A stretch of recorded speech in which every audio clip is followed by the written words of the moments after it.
Hello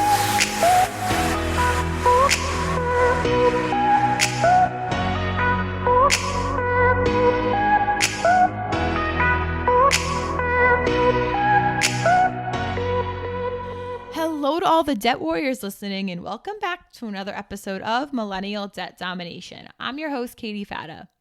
1 in 10 adults owe medical debt, with millions owing more than $10,000. People ages 35 to 49 and 50 to 64 are more likely than other adults to report medical debt. This is because they have greater health needs than younger people on average and aren't old enough yet to qualify for Medicare coverage, which may protect them from higher costs.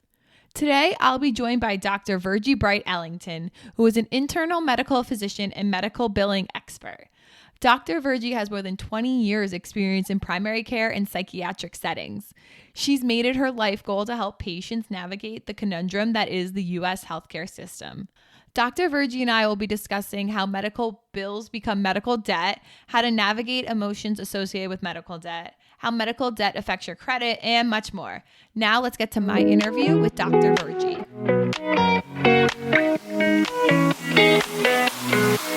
Hi, Virgie. Thank you for being on the podcast today. How are you? I am doing fabulous, Katie. Thank you so much for having me. How are you doing today? How are you feeling today? I'm doing well. I'm feeling good. I'm excited to get some information out there about medical debt and how to overcome it if you find yourself in it. So, to get started, I wanted to talk a little bit about healthcare debt. And an estimated 41% of adults face healthcare debt, but the debt could range from $500 to $10,000 or more. So to get started, how does a medical bill become medical debt?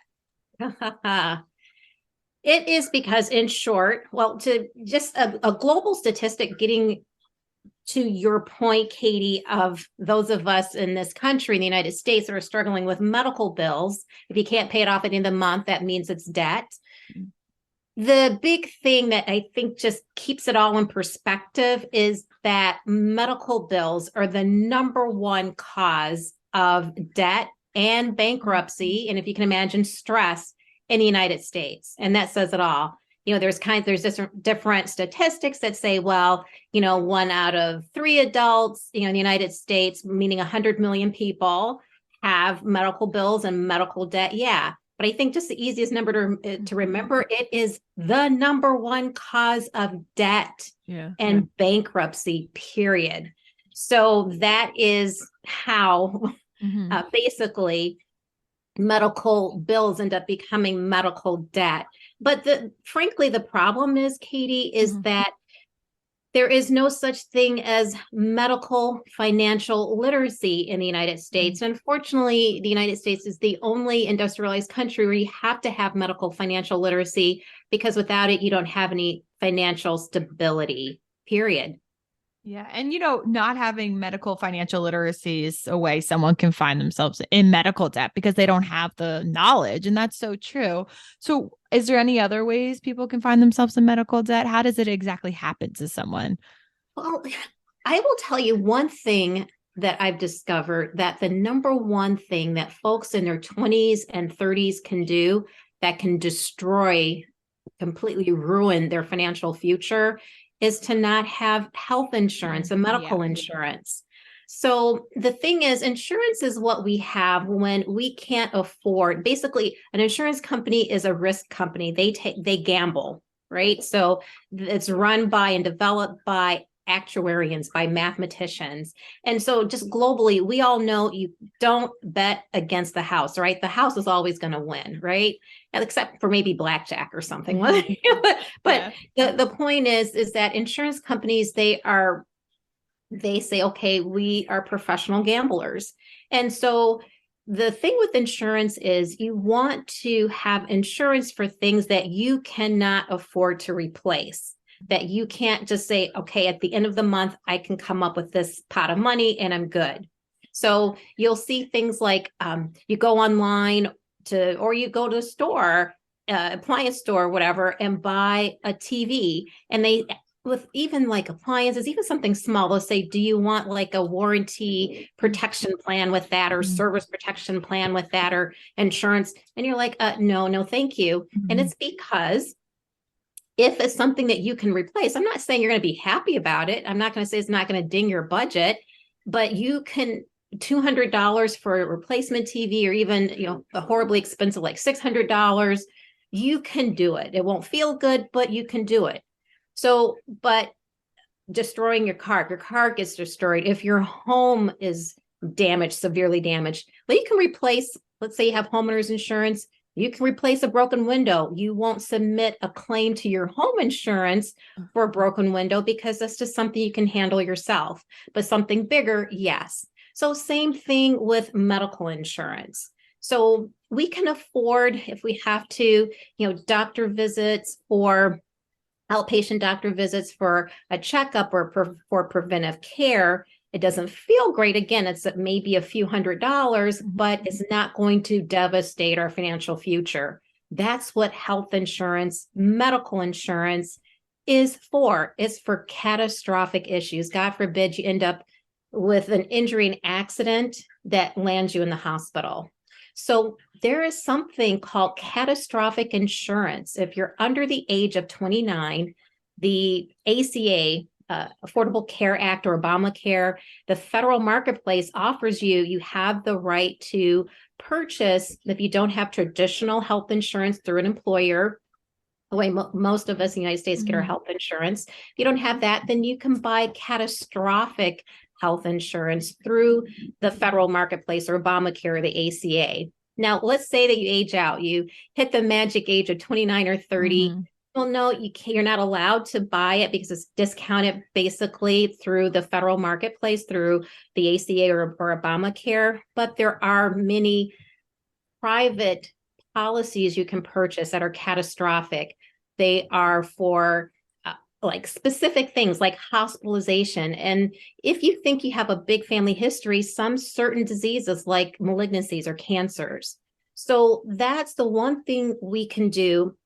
We're in our 20s and 30s to protect ourselves from just being financially devastated if we are injured in an accident or we develop or are diagnosed with some serious illness. Yeah. So that is how you can prevent a bill from becoming debt. Yeah. So it's a long answer to your question, Katie. The way bills become debt is because we can't afford them. They're outside of our budget. Yeah. There are many reasons how that happens and why. And fortunately, we can address them. No, yeah, definitely. And you made a good point with the young people because we do think we're invincible, and it's not uncommon for people. I'm 28 to not have insurance at my age. Yeah, I mean, they'll take a gamble. They'll risk it. Like, Yeah, exactly. But it's so important, regardless of your age, to have insurance because you might find yourself with an extreme amount of debt and hospital bills. And, if someone is finding themselves with an extreme amount of medical debt, how can they destroy their debt on their own? Is it possible to do it on their own? If so, how can they? Totally, there's a way you can do it on your own. And I just have to say this, there is a reason why most Americans, and that includes those of us with great insurance, doesn't matter if you have fabulous insurance or no insurance, most Americans, I'd say 90% or more Americans, folks living in this country who have to interact with the U.S. healthcare system, we are just one accident or illness away from a lifetime of debt because of not knowing how to pay these big bills. So yeah, you said it, we're young, we're fabulous, we're beautiful, we're doing stuff, and we're strong and healthy. It doesn't matter how toned and buff you are. If you get hit on a bike, you're on a bike, accident, it's called an accident, didn't mean for it to happen. And there you go. So if you don't have health insurance and you're hit on, God forbid, on a bike, or you fall or something, or have a skiing accident or something, that can totally devastate you if you don't have some kind of catastrophic or at least hospitalization insurance. So anyway, so let's say something happens and you show up in the emergency room and you have a hot appendix, you have appendicitis, and the docs say in the emergency room, you know what, we're going to have to send you to surgery. You're going to have your appendix taken out. So couple of months later, you're home and you're just like, okay, life is good. And then you get the bill. You're like, holy crap, now what? Yeah. So there are 3 steps to the only right way to pay a medical bill. There's only one right way to pay a medical bill, Katie, and that's to make sure that you are protecting yourself from being overcharged. Unfortunately, there are some instances of fraud. And that's the most common way that we end up 8 to 9 times out of 10. Medical bills generated in the United States have mistakes. And if you can imagine, they're not going to be in the interest of the patient, right? They're going to be in the interest of the provider and or insurance if you have insurance. So there are 3 steps of the only right way to pay a medical bill to protect ourselves from this. Step 1 is when you get the bill, you're going to say, okay, I'm looking for CPT codes. I was talking to a radio host once and he says CPT should stand for can't pay this. So CPT code, you're looking for the letters C as in can't, P as in pay, T as in this on this bill, the statement that you're sent. And if it's not there, if it doesn't say something like CPT codes or CPT or CPT/HCPCS, PCS, which is a subtype of CPT code. If it doesn't say that, it's not a real bill. And so you're going to call the number that I call the phone number that is under what I call the fictional fantasy wish list number that they have on the upper, usually right-hand corner of the bill saying patient responsibility. Under that, they usually have a number that says, hey, have questions about your bill? Call the billing office or patient accounts office. If you don't see CPT code or CPT on this document and a list of services that it describes, now CPT is to medical services in the United States what barcodes are to products in a retail store. So just like every type of water bottle, your favorite brand, there's a different barcode for the 8-ounce size. There's a different barcode for the 16-ounce size. Same thing with medical services. CPT codes are to medical services what barcodes are to products in a store. So if it doesn't have that, that's why you're going to call and ask for one. You're going to call that number, the billing office number, patient accounts number, and you're going to call and say, I need, quote, something with CPT codes, unquote. And you're going to politely ask for them to mail it to you. When you get that step 2, you're going to take that bill. This time it's a real bill because it has CPT codes. And with the CPT codes, it's itemized with each service that they are charging you for. They, the provider, is saying, alleging the services that they provide you that they are charging you for. And you're going to take each of those CPT codes in step 2 and Google them. You're going to Google each code. And again, the CPT codes are important because you want to make sure it says that and not just codes or not just service codes or not just itemized bill, because none of them have anything to do with CPT codes, which is the only way that you're comparing apples to apples and oranges to oranges when you're talking about medical services and medical care. Okay, so you're going to take each of those codes in step 2, and you're going to Google each of those codes to find out. It's kind of like doing a price scan on the product, the medical services for which they're billing you. And you're going to put in the 5 digits and say, okay, what is the description? Does the short description that comes up, does it roughly sound like the services I received? And make sure you're not being double billed, double charged, or being upcharged. You only got, a sling in the emergency room. You turns out you had an arm fracture and then you got a sling, but you got a bill, you're sent out to have surgery for that arm fracture at another location, another day, maybe closer to your home. But you get a bill from the ER for not the sling. The CPT code describes some kind of intervention. Well, you didn't get that. So that's why you want to, in step 2, take each of those CPT codes, Google them to make sure it sounds like the description sounds like the services that you received.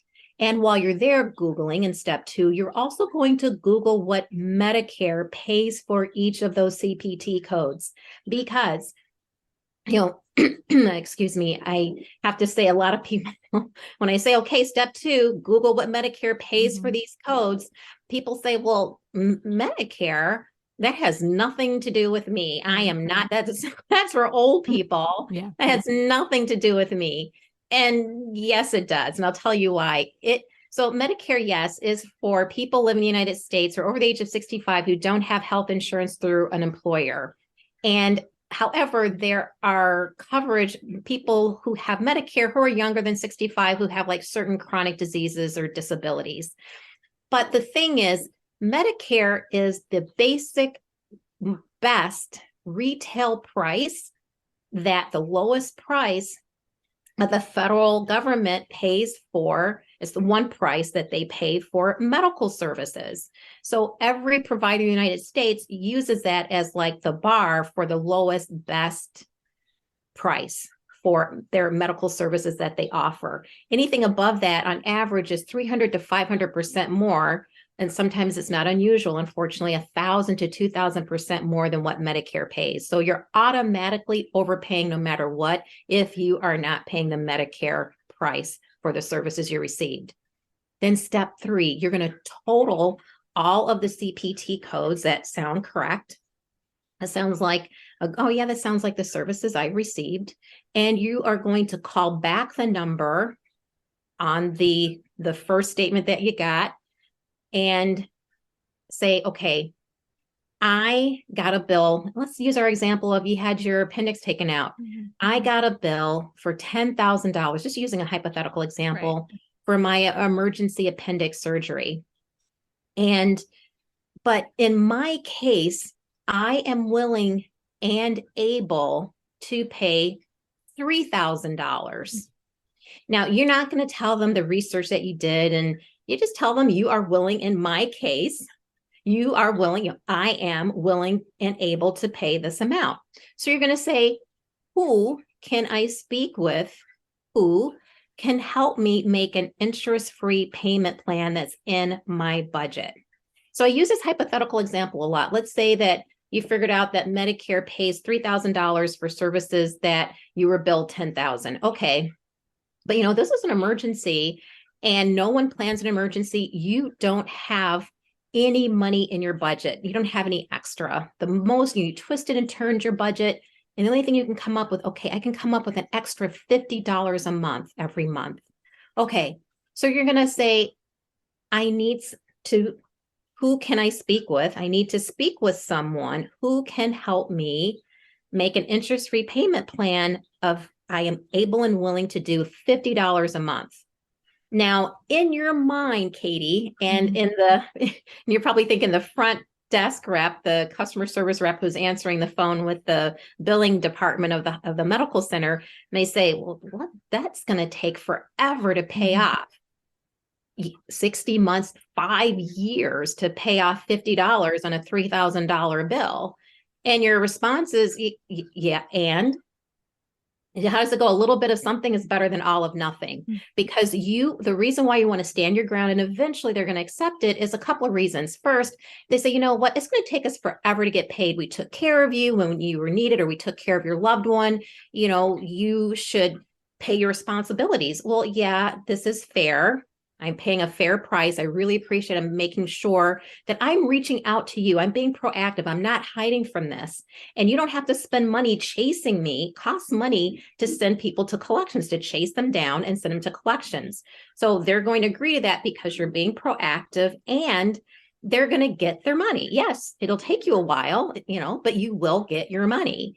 So don't be afraid and don't be intimidated and don't be embarrassed because you had an emergency, because you're a human being that got sick or injured. Right. So those are the 3 steps of the only right way to pay a medical bill and protect yourself from a lifetime of debt or worse. Yeah. So after step 3, let's say if you realize the debt is too much to pay off and there's nothing that could be worked out, what professional resources are available for someone like that for them to get help? And can a credit counseling company like Navicor help somebody? Well, that's a great question. So there's a couple of resources. Most of 65% of the hospitals and medical centers in the United States are tax exempt, which means by federal law, they have to provide income-based discounts to the patients in the communities in which they operate. And that's in exchange for paying basically zero taxes on up to hundreds of doesn't matter, hundreds of millions of dollars in many of these cases on their revenues.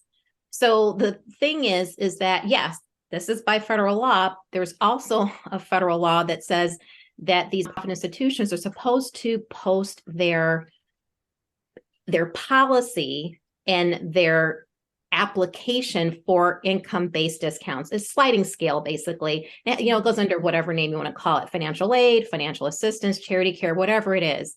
By law, they have to accept an application.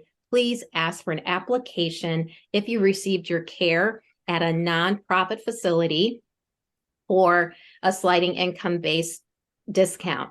Now, some people will think, oh my gosh, I make a lot of money. There's no way I make six figures. And you'd be surprised, even when you think, okay, you historically don't qualify for anything, but sometimes when your bill is big enough, it is such a large percentage of your income, even with six figures, that you can get a portion of it. And I've seen one case with a nice six-figure income where the whole bill was wiped away because of that nonprofit institution's policy, sliding scale income-based discount. So that's the first thing. So check to see if your services were provided by a nonprofit institution. The next thing I always recommend is, if you're really just overwhelmed, you apply the 3 steps and you feel like you're getting nowhere. One thing I tell people to do is to get the media involved.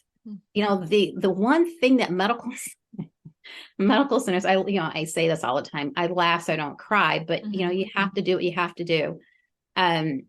You have to understand that insurance companies, these big for-profit insurance companies and medical centers and hospitals really, really, really hate negative PR, bad PR, bad press. So find your local, help me how kind of, consumer alert and consumer protection reporter in your local TV, your nearest local TV stations. You'd be surprised. You get a lot of help with that.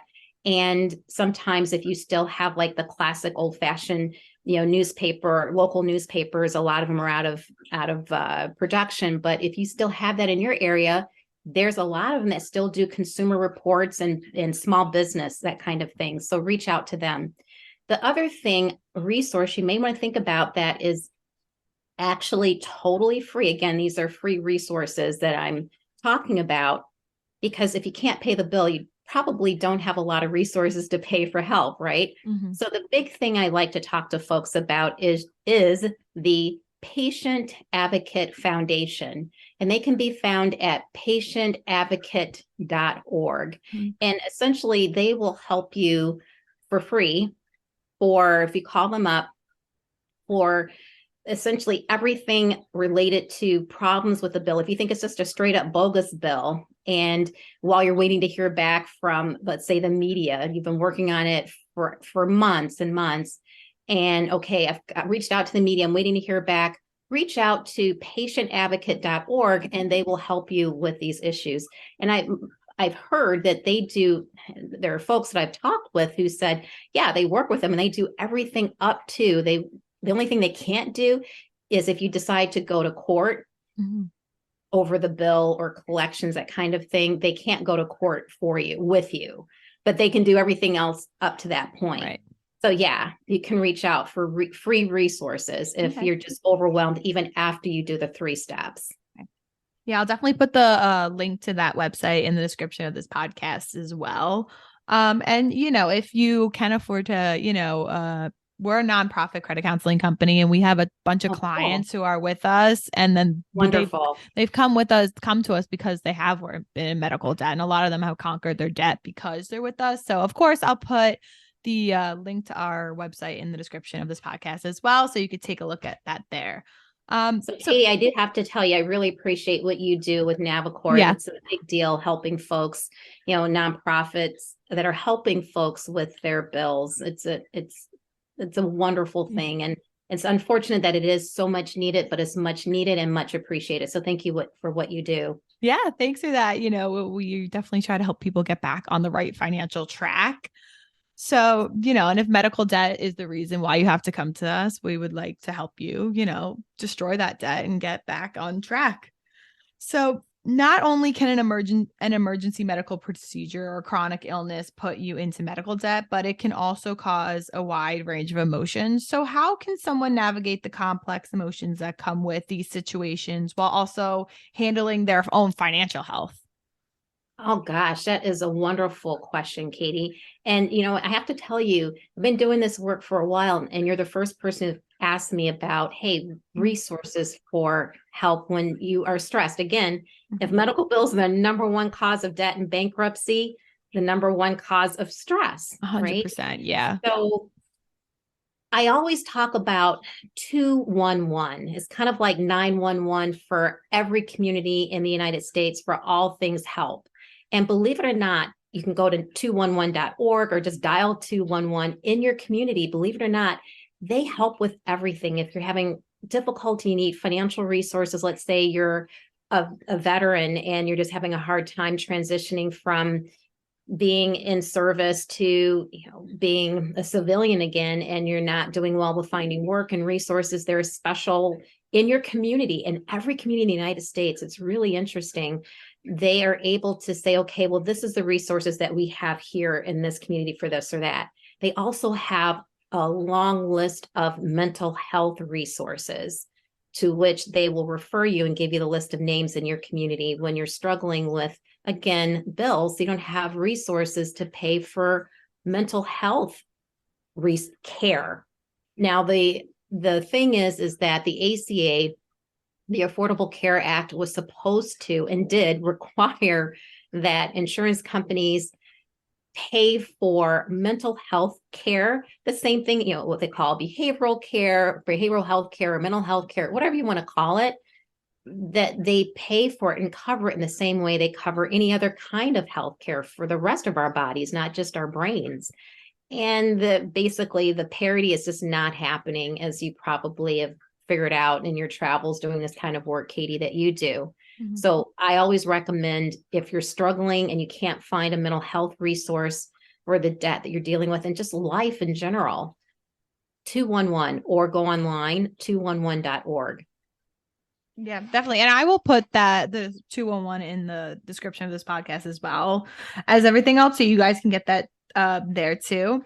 So we kind of touched on this earlier, but we were saying how young people, they might not have insurance, but if they do, they might use like a private insurance company that sometimes they're not, a lot of things aren't covered by a private insurance company or Medicare. So what should someone do Medicaid. if they Medicare is Medicare. The state health insurance. Yeah, I'm sorry about the that. Income requirements. No worries. Yeah, it's a common slip. Yeah. Yeah. So what should you do if you find yourself in this situation?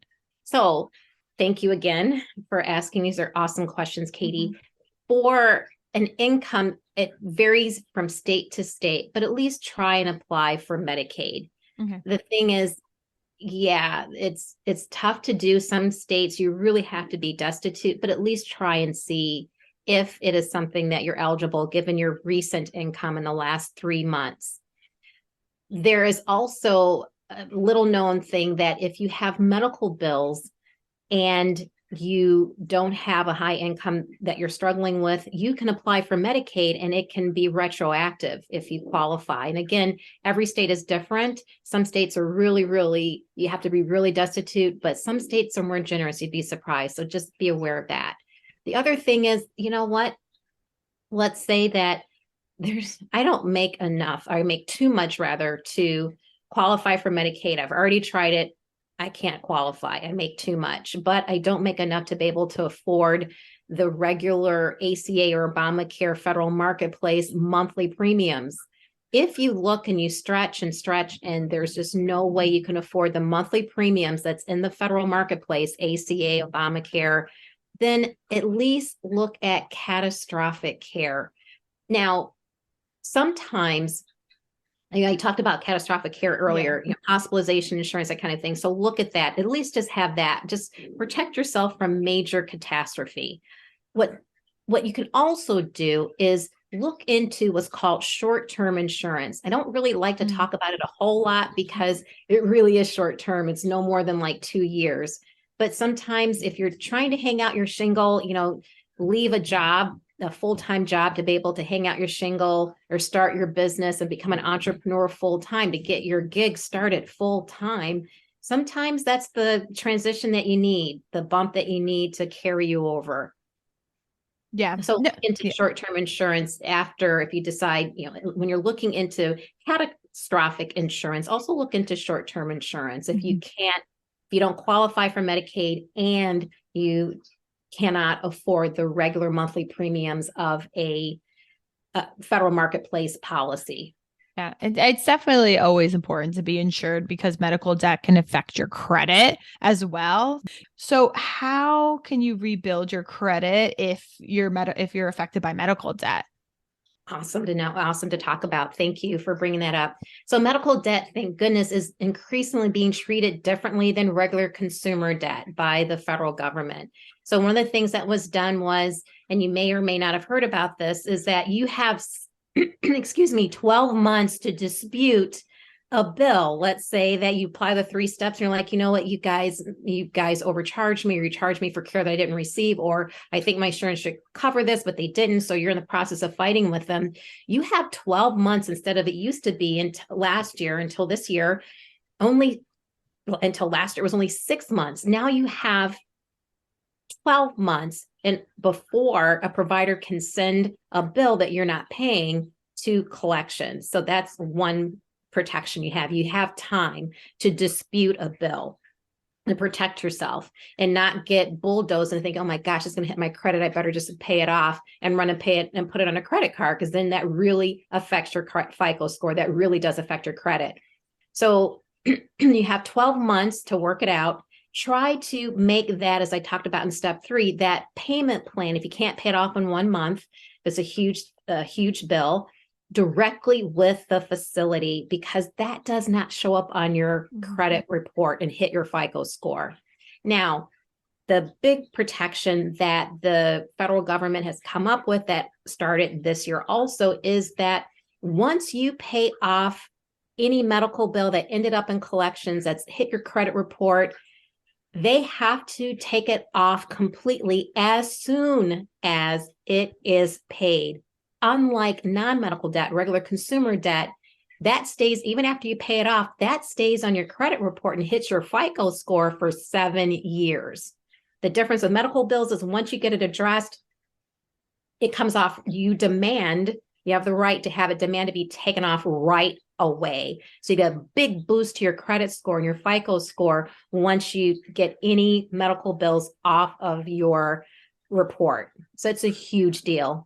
And the thing that was nice that started this year was the law that says, okay, you can't report medical bills to collections that are less than $500. Okay. So those are all things that really, really help your credit score when you're dealing with medical bills as opposed to regular consumer debt.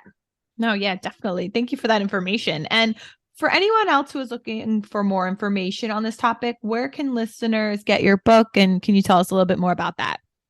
Sure. You can find all things, I call all things medical bills and debt at crushmedicaldebt.com. And there I have a section for free resources where I talk about a lot of this, where you can find more information about this. If you want to reach me directly, you can reach me or find me at dr.virgie, V like Virginia, IRGIE, at crushmedicaldebt.com. And also at crushmedicaldebt.com, you can find the book and other resources. And if you want to do a masterclass on all things protecting yourself from medical bills and becoming medically, financially literate, that's where you can go. Well, thank you for that. I will once again put everything in the description of this podcast so people can get your book there and reach out to you if they have any more questions. But other than that, thank you so much for joining me on the podcast today. Katie, thank you so much for having me. I really enjoyed talking with you. Yeah, I'm so glad we finally got to talk about this topic, and you were such a great guest to talk about it with. So thank you so much again. Much appreciated. And thank you for all you're doing again with you and your work with Navicor. Thank you.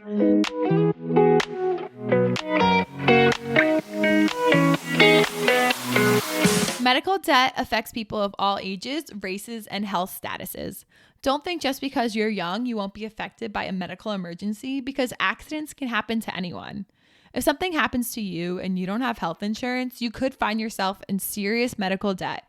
Even if you do have health insurance, your medical bills could still become medical debt. Debt is an extreme stressor for most people, and dealing with an emergency medical procedure or chronic illness on top of having debt can be too much for some people. It's important to reach out for help in this situation. Just like any other debt, medical debt will affect your credit. If you're struggling to pay off your medical debt on your own, reach out to a certified nonprofit credit counseling company such as Navicor Solutions for help. With that being said, that wraps up another episode of Millennial Debt Domination. Don't forget to subscribe to the podcast wherever you're listening. And if you're listening on Apple Podcasts or Spotify, please rate and review us there. I'll talk to you next time, Millennials, Gen Zers, and everyone else listening. Bye.